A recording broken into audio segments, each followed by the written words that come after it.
Bueno, les comento. El INCOSE es el Instituto de la Construcción en Seco. Agrupa a los principales fabricantes de los materiales que van a formar parte de este sistema, ya sea de lo que es steel framing, como de lo que es también drywall, todo lo que son las particiones interiores.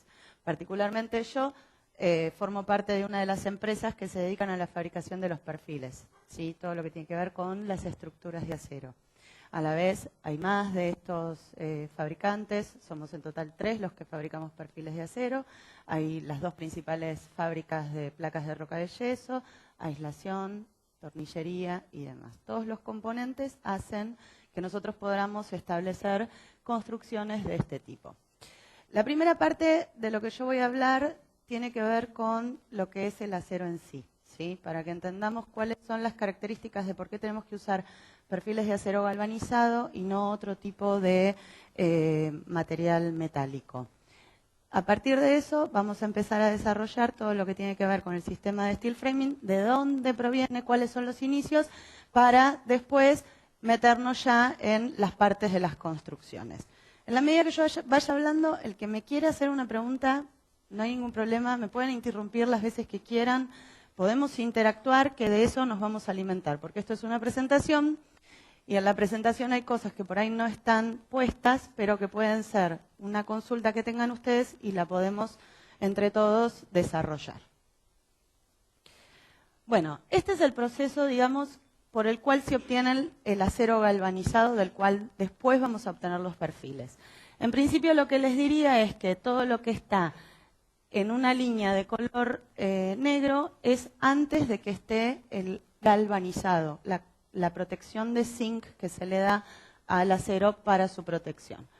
Este es el punto donde el acero que está puro, virgen, se sumerge en unas bateas y ahí se le da por inmersión el baño de zinc. A la salida lo que vamos a tener son unas boquillas que van a inyectarle aire para eliminarle todo el exceso de zinc que pueda quedar adherido. Esto lo que nos da es una capa perfectamente uniforme. Todo lo que son las serpentinas son para eliminarle tensiones en el proceso post-baño de zinc y además nos garantizan que sea un proceso continuo, que nunca se interrumpe, es constante.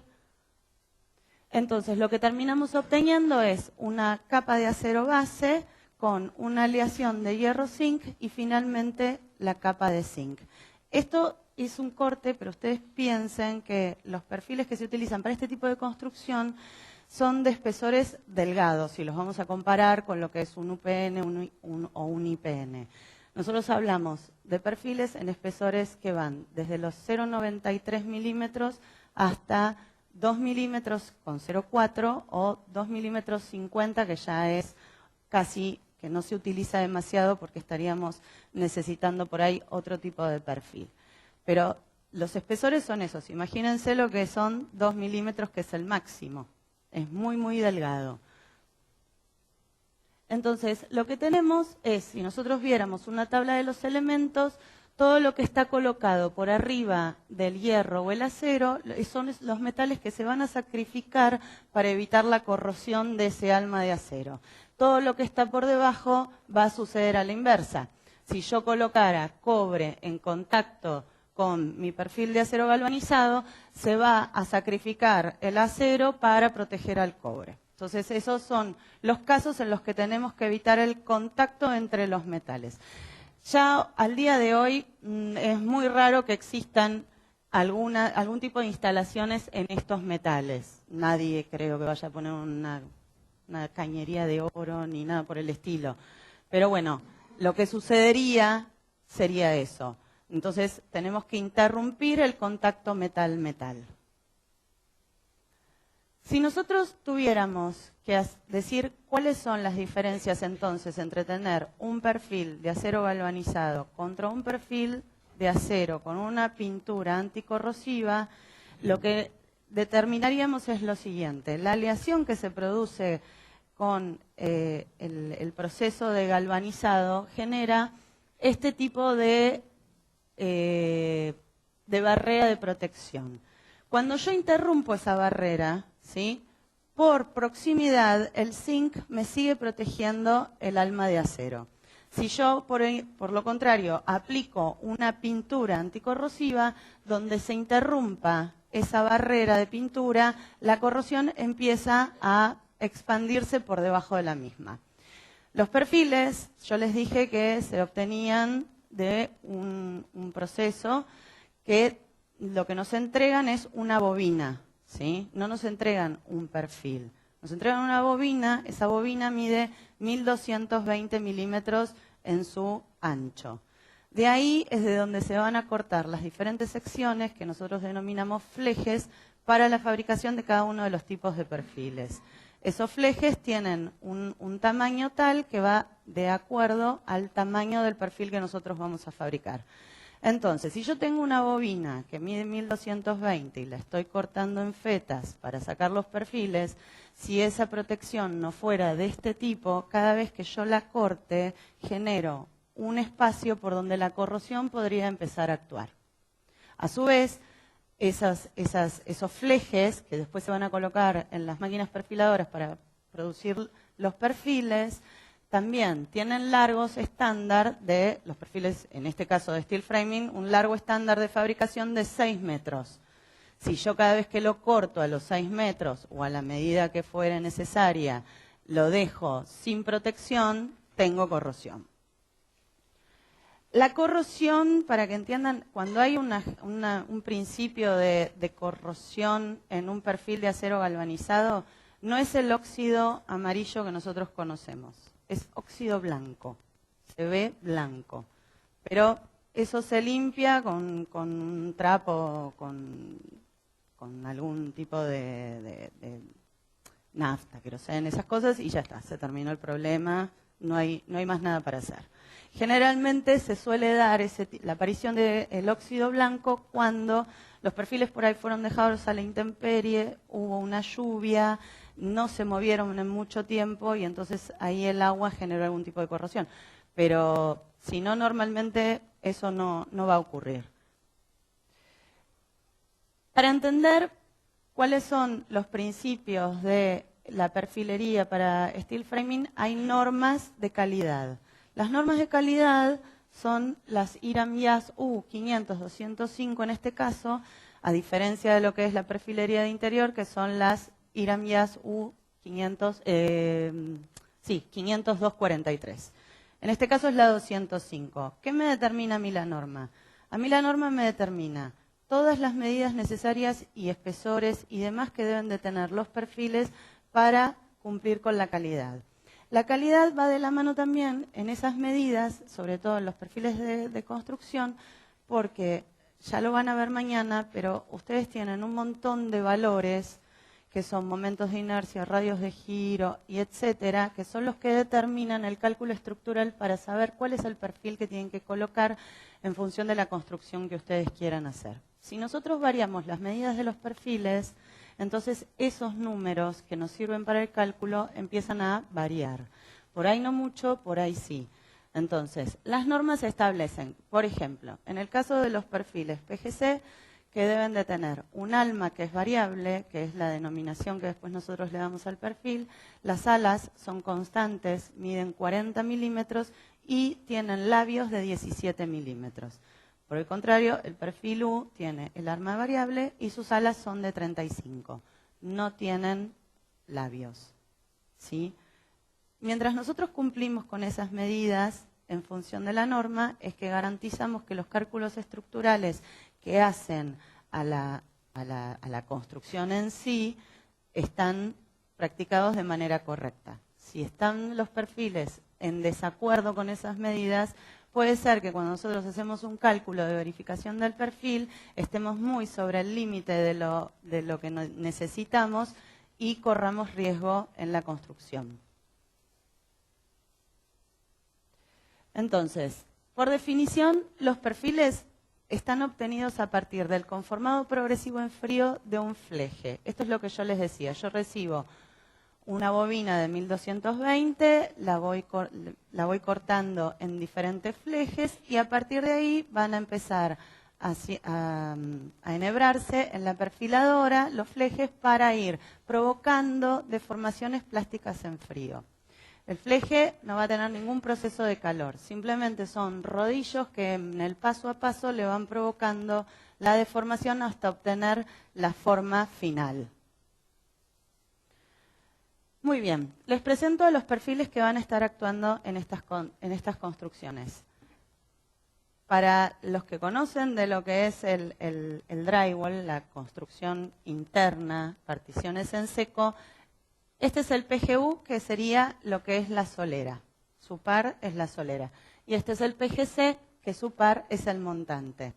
El PGC, como montante, es el que recibe todas las cargas que tienen que ir a las fundaciones. Es el elemento que va a transmitir todos los esfuerzos que le están llegando. Los PGU van a ser los canales de vinculación para todos los PGC. Entonces, es un sistema modulado, ¿sí? Nosotros vamos a tener un plano de arquitectura y vamos a generarle una cuadrícula. Esa cuadrícula puede ser de 40 por 40 o de 60 por 60. Donde estén cada uno de esos puntos de la cuadrícula es donde vamos a ubicar uno de nuestros PGC. Entonces vamos a tener un PGC cada 40 o cada 60 centímetros. ¿Qué pasaría si yo, por proyecto, tengo una construcción en 2 plantas y no puedo lograr tener en mis 2 plantas el mismo tipo de grilla?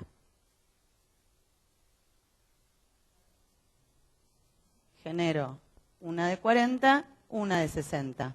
Perfecto. Eso se puede hacer. O sea, no es limitante que si nosotros utilizamos una cuadrícula, tenemos que seguir con esa, sino que podemos utilizar ambas o variarlas. No variarlas en cuanto a distancia. Las distancias deben de ser esas. El máximo de 60 no es recomendable variarlo. Porque lo que va a pasar es que nos va a empezar a exigir perfiles de mayor sección también, sobre todo en entrepisos. Los entrepisos son figuras más complicadas. Lo que después tenemos en los PGC son las perforaciones. Perforaciones que se llaman punch. Los punch son los que nos van a permitir el pasaje de instalaciones si los tuviéramos. Estos punch también están normalizados por la norma que hablábamos antes, la 205. Motivo por el cual nosotros no debemos, o tratemos de no hacerlo, de que si recibimos un PGC con el alma llena, provocar nosotros la perforación en donde la necesitemos.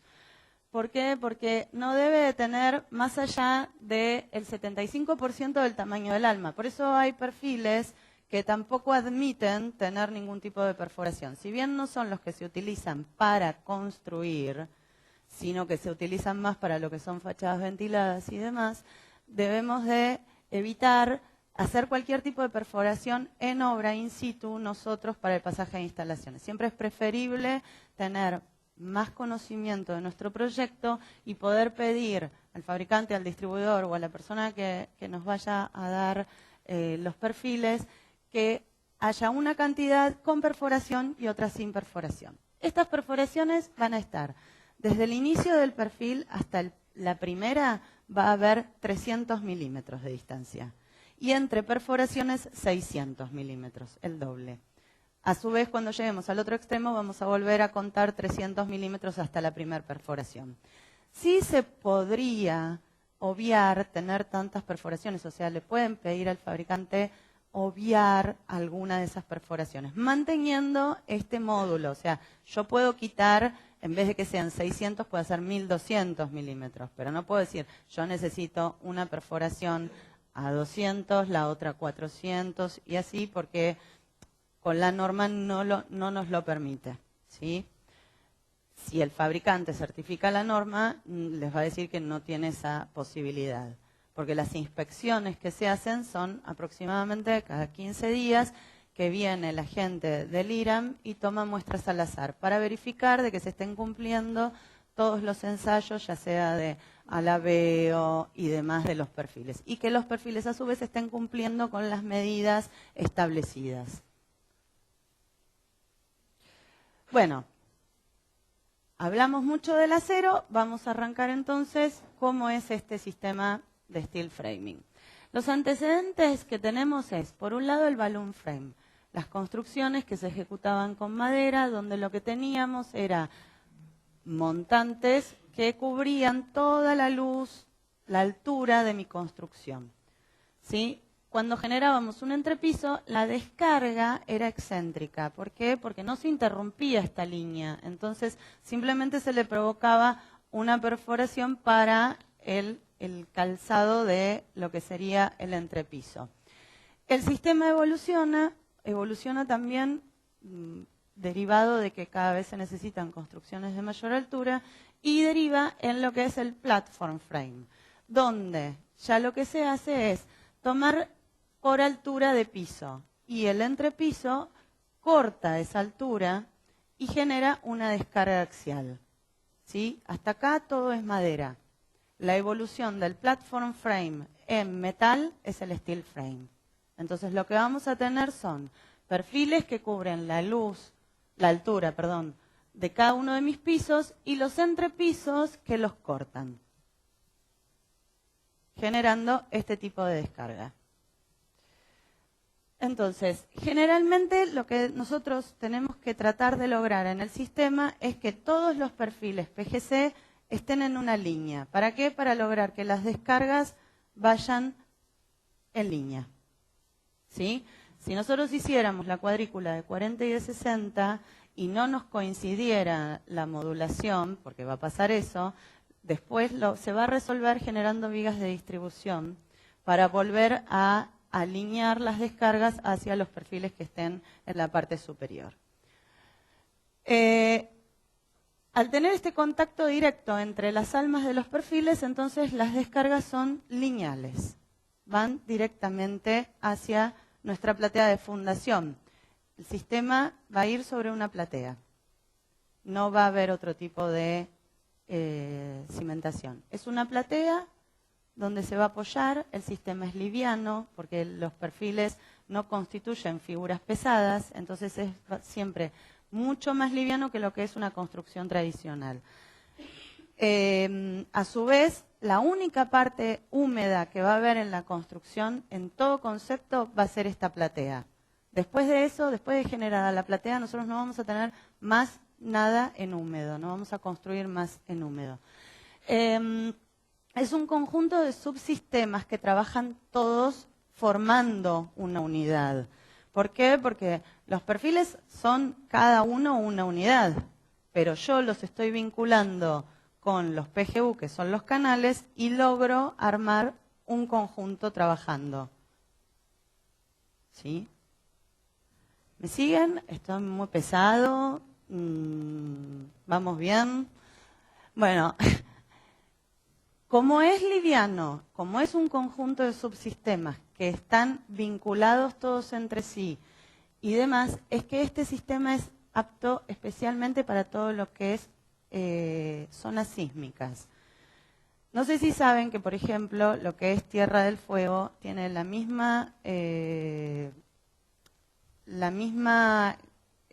nomenclatura sísmica que lo que es la provincia de San Juan. 5, el máximo. ¿Sí? De lo que es la Patagonia Argentina, casi la mayoría de las construcciones se hacen en steel framing. Tierra del Fuego es un nicho del steel framing muy grande para proyectos comerciales de gran envergadura, grandes hoteles y demás. Por un lado, por el tema del sismo. Por otro lado, por un tema climático. Como no tenemos elementos en húmedo, no tenemos el tema de que estamos muy acotados por las épocas de frío en el sur. En el sur, cuando hacen una construcción en húmedo, ¿qué les pasa? No fragua. Hace mucho frío, no fragua, o por el contrario, se congela el agua que está involucrada en la mezcla. Eso lleva a que la construcción no termine dando el resultado que nosotros queremos. Cuando se hace en steel framing, ¿qué pasa? Se genera la platea en una época que no sea invierno, por supuesto. Generan la platea, los paneles de los que forma parte la construcción se generan en un taller, entonces son los talleres de panelizado. puede ser que, a ver, si están haciendo la construcción en verano, puede ser que el panelizado lo estén haciendo a pie de obra, ¿sí? No es que van a ir a montar los perfiles como si fuera las particiones interiores. Ustedes no van a ir a colocar las soleras, después los montantes y demás. Esto arman los paneles. Entonces ya van a la obra con las partes como de un rasti, todas armadas. Y lo que hacen es montarlo, nada más. Si la mesa de panelizado está a pie de obra, bueno, van a estar ahí nomás para generarlo. Si está en un taller, van a armar secuencias en los cuales cada uno de los actores va a tener un plano con un panel donde le va a decir que tiene que cortar una X cantidad de perfiles de tal medida, de tal espesor, en una distancia X. A su vez al lado va a haber otra persona que va a tener otra tarea y así. Entonces es toda una secuencia. Los desperdicios van a ser mínimos porque es todo modular y eso después se transporta a la obra, se arma de una manera muy veloz porque además es liviano.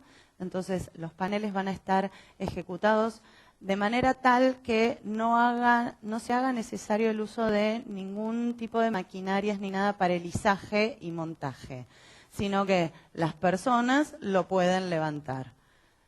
Se arma toda la estructura, se le coloca todo el cierre de lo que es el fenólico, se le pone la cubierta obviamente y a partir de ahí, si entran en época de mal clima, la gente puede estar trabajando en el interior de la obra.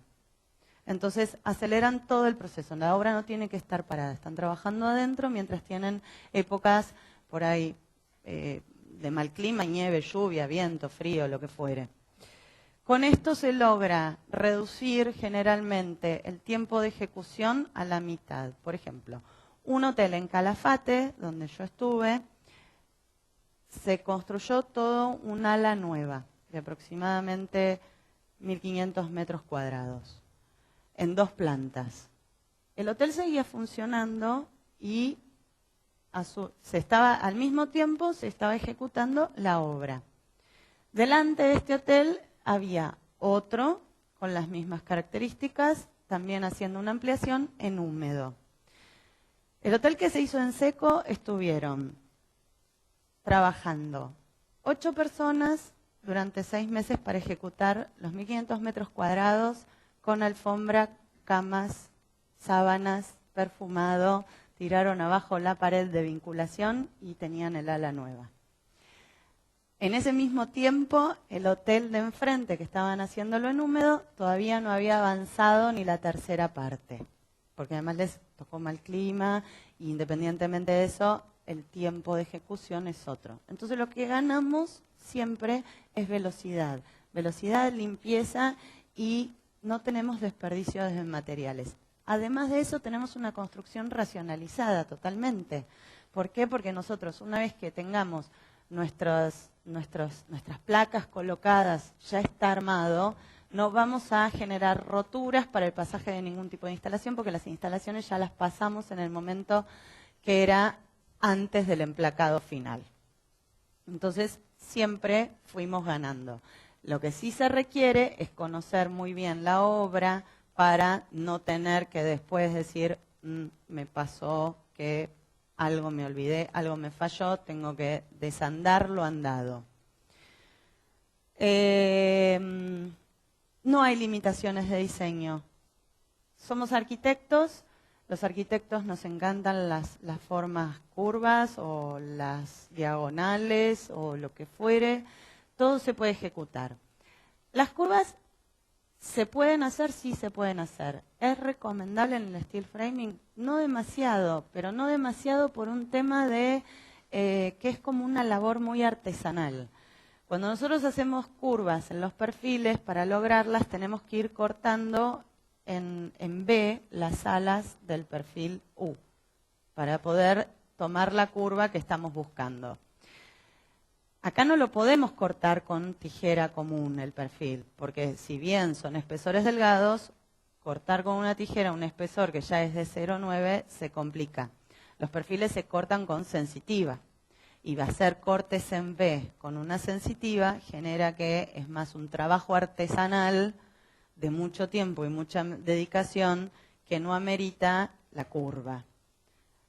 Pero sí se pueden hacer encuentros en ángulo, en diagonales, eso sí se puede hacer. No está limitado por eso.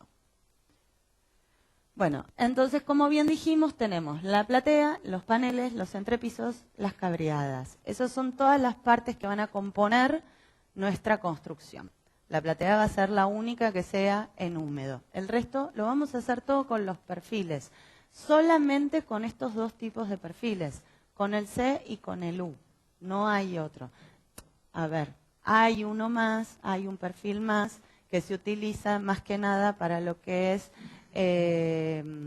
las cubiertas, para después ponerle la terminación, para poder anclar nuestra chapa o lo que le querramos poner, y a la vez me va a rigidizar a mí toda la estructura de la cubierta.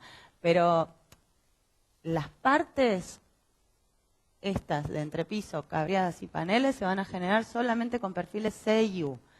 Como yo les dije que vamos a tener muy poco desperdicio, todos los pequeños pedazos que nosotros vayamos cortando de los perfiles se van a reutilizar.